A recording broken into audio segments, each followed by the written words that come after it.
The game of football is getting more and more attention in the USA, as many new teams have been founded and many high-profile players choose to play their last seasons overseas. But, can the MLS become one of the best leagues in the world, perhaps reaching the prestige of Europe's top 5 leagues? As a part of the United States' bid to host the 1994 World Cup, MLS was founded in 1993. The first ever game was held on April 6, 1996, where 31,000 fans saw San Jose Clash beat DC United 1-0, with an 88th-minute winner by Eric Winalda. In the first season, the league consisted of just 10 teams. In 1998, 2 new teams, Chicago Fire and Miami Fusion, joined the league, only for the latter to be dissolved 4 years later, alongside the other Florida franchise, Tampa Bay Mutiny, in 2002, leaving the league with 10 teams, again. In 2004, MLS began its first expansion phase and, until 2015, it doubled in size, as 10 teams joined.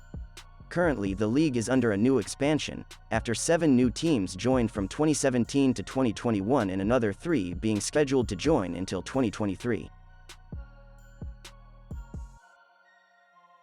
Its first 5 seasons, there was a $250 million loss, which rose to $350 million until 2004. The league was not profitable, teams were dissolved and, overall, it looked bad. But some crucial decisions were taken to improve the league's finances, decisions that proved to be salutary, such as the proliferation of soccer-specific stadiums around the league, implementation of the designated player rule allowing teams to sign star players such as David Beckham, and national TV contracts have made MLS profitable. In 2007, David Beckham arrived in Los Angeles to sign a contract with the Galaxy worth $6.5 million per year. To put things into perspective, the second highest player was Cuauhtémoc Blanco of the Chicago Fire, with a salary of $2.6 million, and only 2 other players in total were earning over $1 million, Juan Pablo Angel and Claudio Reyna of the New York Red Bulls. It was the designated player rule, also known as the Beckham rule, that allowed the LA team to attract a global superstar in such a high salary. What this rule actually means is that it allows teams to sign players and pay them over the salary cap, or spend a transfer fee on them. There are currently 64 designated players, with many of them being international stars, such as Blaise Matuidi, Carlos Vela, Gonzalo Higuain, Javier Hernandez and Nani. Carlos Vela is currently the highest paid player, with a $6.3 million salary per year, with Javier Hernandez, Gonzalo Higuain, Alejandro Pozuelo and Joseph Martinez making up the top 5.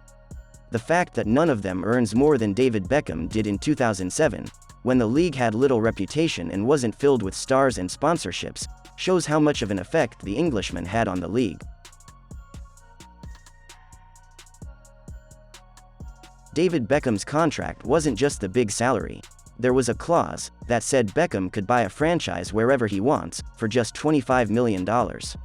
What then seemed as an okay amount of money for a football club in the United States, now can be looked as the best deal of his career. In 2007, Toronto FC paid a mere $10 million to join the MLS. 8 years later, what the New York City FC had to pay was $100 million, 10 times more than Toronto. But the rise in expansion fees did not stop there.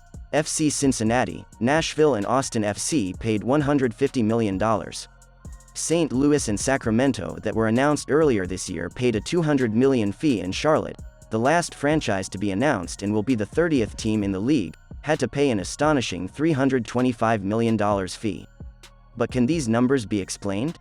According to Forbes, the average franchise value has risen 8.5 times in the last 13 years, from $37 million in 2008 to $313 million in 2019, meaning if David Beckham was to sell his Inter Miami team, he would make at least 12 times his money back.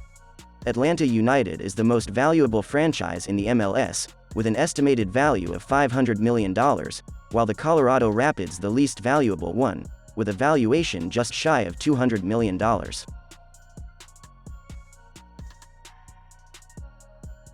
Atlanta United is not only the highest valued club in the MLS. It is also the club with the highest average attendance. Since 2013, Atlanta United ranks 10th in the world for average attendance, with 51,547, leaving behind giants like Manchester City, Ajax, Liverpool, Atletico Madrid, Inter and Juventus. One more MLS team broke in the top 100, as the Seattle Sounders ranked 79th with an average of 42,797 fans turning in every week. But how does the whole league compare to the rest of the football world?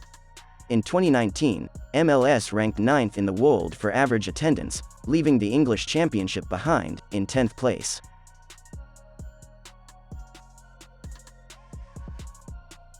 Over the years, the league's reputation has taken a leap, and that reflects on the TV money that come in. In 2006, an 8-year deal was signed with ESPN, worth around $8 million per year. In 2015, the deal was that ESPN and Fox will broadcast games in English and Univision will have the Spanish commentary. The deal was signed until 2022, and is worth around $90 million annually, $75 million from ESPN Fox and $15 million from Univision. Apart from TV money, sponsors are a huge part of the league's income. MLS experienced significant growth in its overall sponsorship revenue at the start of the 2019 season, thanks to a massive new extension with apparel sponsor Adidas. The sportswear manufacturer extended its long-running association with MLS until 2024. In 2005, a 10-year deal with Adidas was signed, worth $150 million. When it expired, a new one was signed for $100 million, for 4 years. It was a $10 million per year increase over the last contract. But it was nothing compared to the last 6-year deal that was signed, which was reported to be worth $700 million. To understand it better, the annual income from this deal will be around $117 million, nearly 5 times more than the previous one. Apart from this income, confirmed sponsorship from active deals for 2021 stands at $183 million, from partners like AT&T, Audi, Coca-Cola and P&G. In the last years there is an increase in demand for North American talent. Big European clubs are scouting the MLS to find the next player that will make the overseas jump and become a valuable player for his team, like Alphonso Davies, who came through the youth ranks of Vancouver Whitecaps, Weston McKennie from FC Dallas, Giovanni Reyna from New York City FC, Tyler Adams from New York Red Bulls and many others. MLS has developed a youth system that will help the league produce talents, benefiting from player sales but also from helping the US and Canada national teams shine in international competitions, increasing the popularity of the sport in the continent. The league's status is surely better than 10 years ago, but with football being only the 5th most popular sport in America, it is difficult to attract the multiple billion-dollar deals the NFL or the NBA have. Therefore, teams cannot pay excessive amount of money to lure the best players in the world, while they are in their prime. One thing is for sure, and this is that the MLS is moving into the right direction.